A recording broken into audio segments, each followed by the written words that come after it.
Maglilipat-lipat na naman ang mga gamit sa bahay na para bang hindi siya napapakali sa buhay. Hala. At wala kayong magagawa dahil my house, my rules. Chares.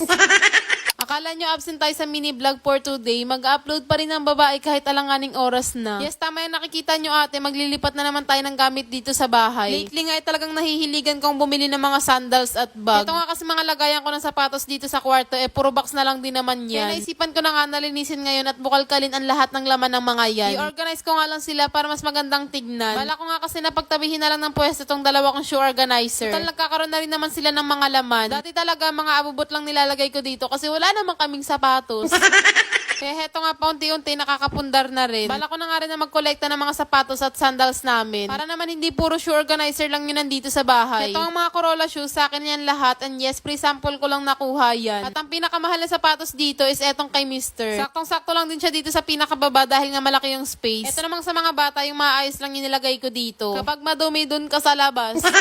Ilan na nga lang yan kasi pinamigay ko na dahil nga hindi nakasya sa kanila. Kahit paano nga hindi na paulit-ulit ang sandals ng babae. At hinayang kasi akong gumastos kapag sa sarili ko. Pero ngayon talaga, lagi kong sinasabi na deserve mo yan. Sobrang hilig ko sa white na sandals ate. Madalang mo lang makikita na may ibang kulay dyan. Dahil wala pa ako malaman dyan sa dalawang baba, box na muna. Ito na nga si ate girl pagpapalitin ng mga pwesto. Dahil nga may bago akong cabinet, pinag-iisipan ko talaga kung saan ko nga ilalagay. Iniisip ko din kung ile-let go ko na ba yung dilaw na yun. Kasi naman ate, color white to, so babagay siya sa mga cabinet ko. Dito nga para hindi pangit tignan na nakatalikod yung mga Durabox. Saktong-sakto nga dito yung mga ipupwesto ko na shoe organizer. Ate parang sinukat talaga silang dalawa dito, sobrang perfect. Hindi nila matatabunan yung bukasan ng mga ilaw namin. Pinag-iisipan ko pa nga kung ano pang pwedeng ilagay dito. Sumakto nga rin dito yung maliit na cabinet na to, so dyan na siya. Nilinisan ko nga lang din yung pinagtanggalan dahil napakadaming kalat. Syempre idadamay ko na rin tong katabi ate, malamang siya lang. Sobrang useful ng vacuum sa akin kapag ganitong hindi ako napapakali sa buhay.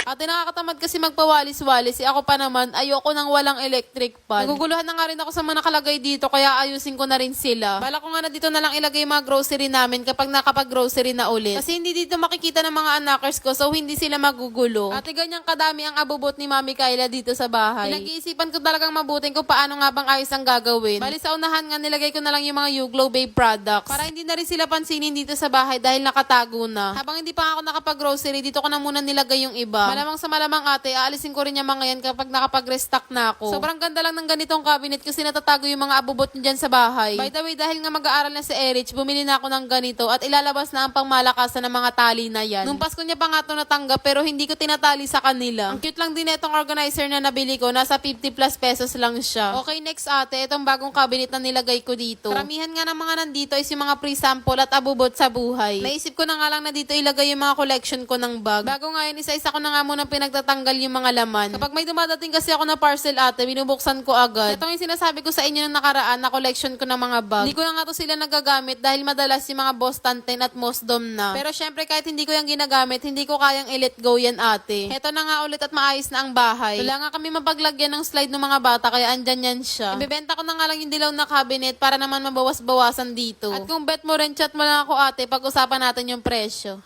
Hala. Dito nga pala nakalagay yung mga nakabox ko na bag. Pero dahil maluwag-luwag naman na lahat ng dress ko, diyan ko na pinaglalagay. Nagtataka ko ate, bakit may mga alikabok? Nandiyan na sila sa loob. Pero alam nyo ba, katas to ng utang ko sa Bombay, oo.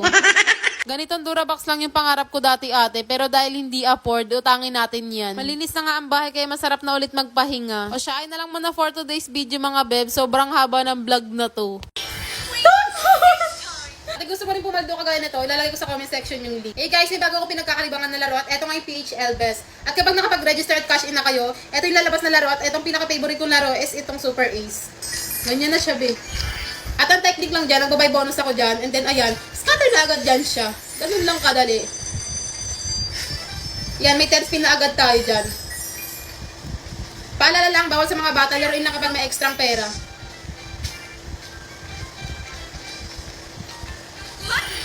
$380.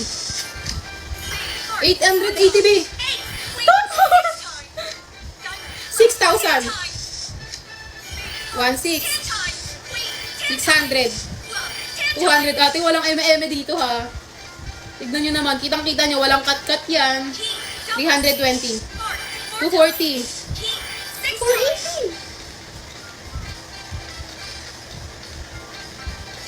360 B. Ay, nag-wild pa siya. O, ganun lang kadali ate. Nanalo na ako ng magkano? 13,000 pesos, be. Kaya kung gusto mo rin, ilalagay ko sa comment section yung link para parehas tayong pumaldo.